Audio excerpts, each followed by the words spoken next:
Conceptual based quality पूछी जा रही है, ठीक।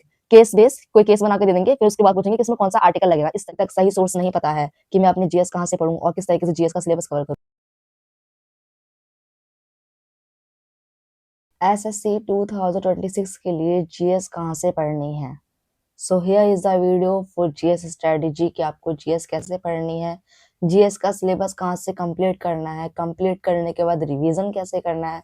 बिकॉज जीएस एक ऐसी चीज है जो हम सुबह पढ़ते हैं एंड शाम तक उसे भूल जाते हैं, एंड कितनी बार भी उस कंसेप्ट को पढ़ लो फिर भूल जाते हैं। एग्जाम टाइम पे तो 4 ऑप्शन में ही ब्लर हो जाता है कि हाँ कौन सा करेक्शन है। सो इन सब टॉपिक्स पे हम इस वीडियो में बात करेंगे। वीडियो को पूरा एंड तक देखना बिकॉज वीडियो में मैं काफी सारे सरप्राइज गिफ्ट्स आपके लिए इसमें हैं एंड जो फ्री गिफ्ट्स अवेलेबल हैं एंड वो मैं वीडियो के एंड में बताऊंगी। सो वीडियो को पूरा एंड तक देखना, एक एक चीज को पहले अच्छे से समझ लेना, फिर उसके बाद मैं आपको गिफ्ट बताती हूँ आपके। ओजवाल बुक्स की जनरल नॉलेज हैंडबुक, ये बुक काफी अच्छी है, काफी छोटी बुक है, आप इसे कहीं से भी कैरी कर सकते हो। इसके अंदर करंट अफेयर्स 2025 के सारे और एड ऑन कर रखे हैं एंड जीएस का सारा पोर्शन इसमें अच्छे से नोट डाउन कर रखा है। यहाँ पे देखो वन लाइनर में एक एक चीज को काफी अच्छी तरीके से डिटेल में नोट डाउन कर रखा है एंड सारे चैप्टर के नोट्स भी काफी अच्छे तरीके से इसमें दे रखे हैं। टेबुलर फॉर्म में हर चीज को बहुत अच्छे तरीके से बताया है जिससे चीज आपके जल्दी माइंड में स्ट्रक हो एंड आपको चीजें जल्दी समझ में आए।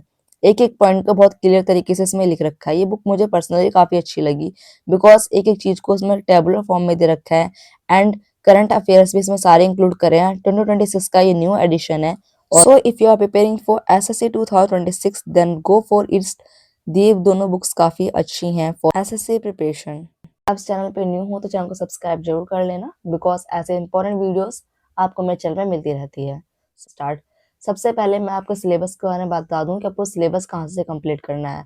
अगर आप फ्रेशर हो, रिपीटर हो या आपने 1-2 बार एग्जाम दे रखे हैं एसएससी के, फिर तो आपको पता होगा कि आप जीएस कहाँ से पढ़ते हो।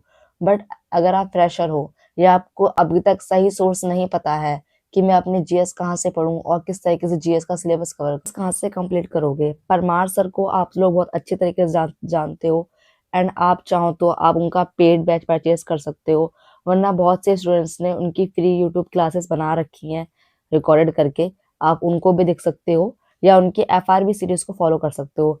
बट मैं सलाह दूंगी अगर आप रिपीटर हो तभी एफआरबी सीरीज को फॉलो करना।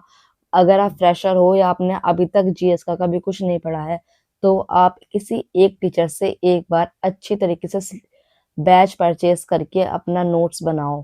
बिकॉज एक बार पढ़ो और अच्छे से पढ़ो, आपकी ये थिंकिंग होनी चाहिए। आपके दिमाग में ये नहीं होना चाहिए यार ये वाले इसमें क्या लॉजिक लगा है या फिर यहाँ पे हिस्ट्री में ये चीज कब हुई और कैसे हुई।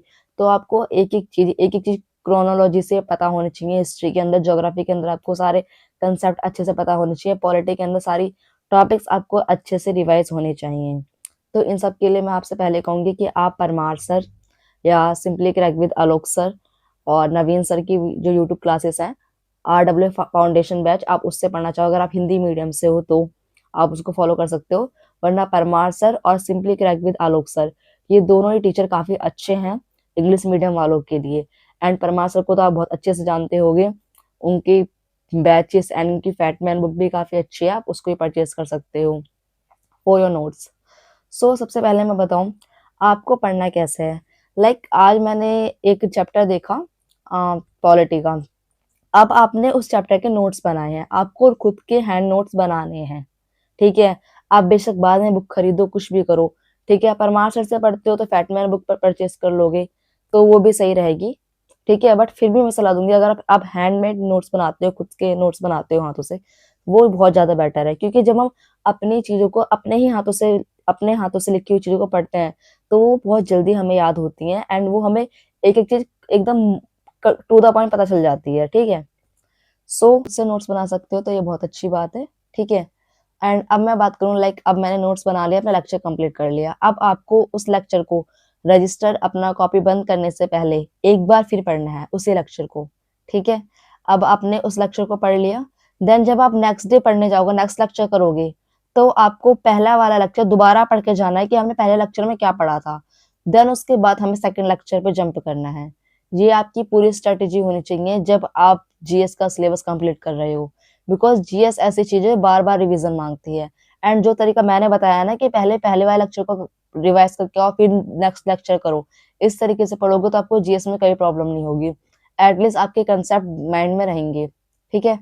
एंड एसएससी 2026 के लिए as you all know Parmar sir PYQ series चलाते हैं, हर साल चलाते हैं, एंड इस साल वो चलाएंगे, तो आप उनको जरूर फॉलो करना एसएससी की किसी भी एग्जाम के लिए।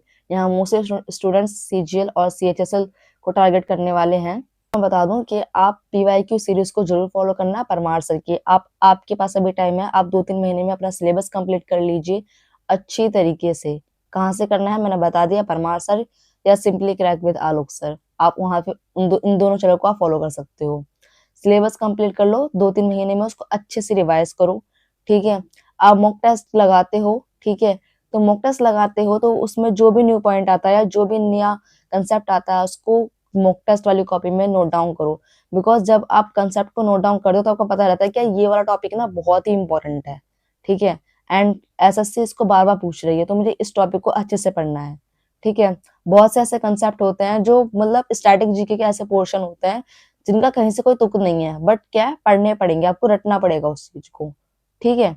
और जीएस तो चीज ही ऐसी है, जितनी बार पढ़ो उतनी बार भूल जाओ, ठीक है। तो एग्जाम में आपको एक तो माइंड में ही रखना है कि यार मैं पूरा दिन आपको जीएस नहीं पढ़नी है, जीएस को उतना ही टाइम दो जितना तुम वहां से मार्क्स ले सकते हो, ठीक है। आपको यूपीएससी क्लियर नहीं करना है, ठीक है, कोई पीसीएस का मेंस नहीं लिखना है आपको, एसएससी का एग्जाम देना, तो उसी हिसाब से आपको जीएस भी पढ़नी है, ठीक।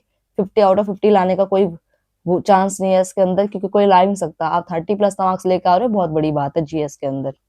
And the last important point मैं यहाँ पे बताऊंगी आपको, कुछ जीएस के इंपॉर्टेंट पॉइंट्स हैं जो अभी एसएससी एडीक्यूटी ने न्यू एड ऑन करे हैं, लाइक बीएनएस का सेक्शन, जो पहले किसी एग्जाम में नहीं आया करता था, बट अभी कुछ टाइम से वो ज्यादा ट्रेंड में चल रहा है, तो बीएनएस का सेक्शन आपको जरूर पढ़ के जानना है अच्छी तरीके से, क्योंकि उससे कंसेप्चुअल क्वेश्चंस पूछे जा रहे हैं एग्जाम में। एंड मैं बताऊं पॉलिटी, अब पहले जैसे लाइक डायरेक्ट आर्टिकल पूछ लिया करते थे, अब उस तरीके से कम आती है, तो पॉलिटी आपके कंसेप्चुअल बेस्ड पॉलिटी पूछी जा रही है, ठीक। केस बेस, कोई केस बना के दे देंगे, फिर उसके बाद पूछेंगे कि इसमें कौन सा आर्टिकल लगेगा, इस तरीके से डायरेक्ट आर्टिकल नहीं पूछे जा रहे हैं।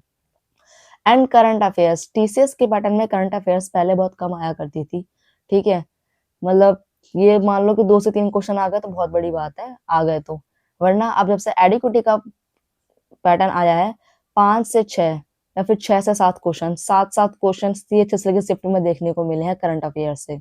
सो करंट अफेयर्स आपको बिल्कुल भी इग्नोर नहीं करने हैं।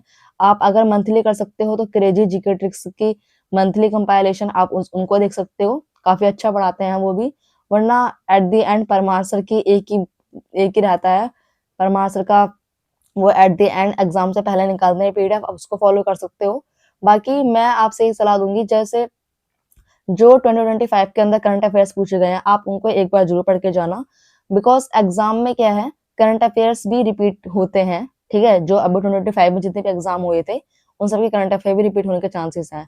But again I am saying, आप मंथली करंट अफेयर अगर आप कर सकते हो तो क्रेजी जीके ट्रिक्स परचम क्लासेस की आप देख सकते हो।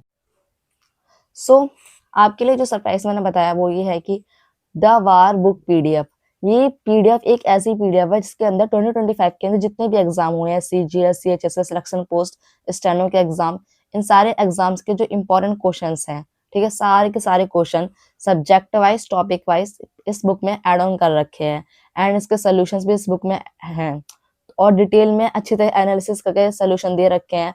एसएससी ने जहाँ पे मिस्टेक कर रखी है वो भी इसने बता रखा है कि हाँ इसमें ये मिस्टेक कर रखी है एसएससी ने, तो ये वाला आंसर एसएससी ने माना है। तो ये बुक काफी अच्छी तरीके से बनाई गई है पीडीएफ, इस पीडीएफ को आप जरूर पढ़ना। लाइक आपने आज एंशिएंट हिस्ट्री में ब्रॉन्ज एज पढ़ा है, ठीक है, आईवीसी पढ़ा है, तो आप इसको पहले पढ़ लो, देन उसके बाद द वार बुक से की पीडीएफ से उसके क्वेश्चंस लगाओ, ठीक है, जो एग्जाम में आए हुए हैं। इस तरीके से पढ़ोगे तो आपका पीवाईक्यू भी कंप्लीट होता जाएगा एंड आपकी कंसेप्ट की क्लैरिटी भी होती जाएगी। ये पीडीएफ आपको कहाँ मिलेगी, मेरे Telegram channel SSC tips by Lakshmi Rajput, इस पे आपको मिल जाएगी पीडीएफ, और हिंदी और इंग्लिश दोनों मीडियम में ये बुक अवेलेबल है। सो आप इस पीडीएफ को जरूर देखना, ठीक है, एग्जाम से पहले। एंड कहाँ मिलेगी मैंने बता दिया, टेलीग्राम चैनल पे। आई होप कि आपको एक पूरी स्टडी समझ में आई होगी, एंड अगर वीडियो अच्छी लगी हो तो वीडियो को लाइक जरूर कर लेना, एंड चैनल को सब्सक्राइब करना मत भूलना। Okay bye.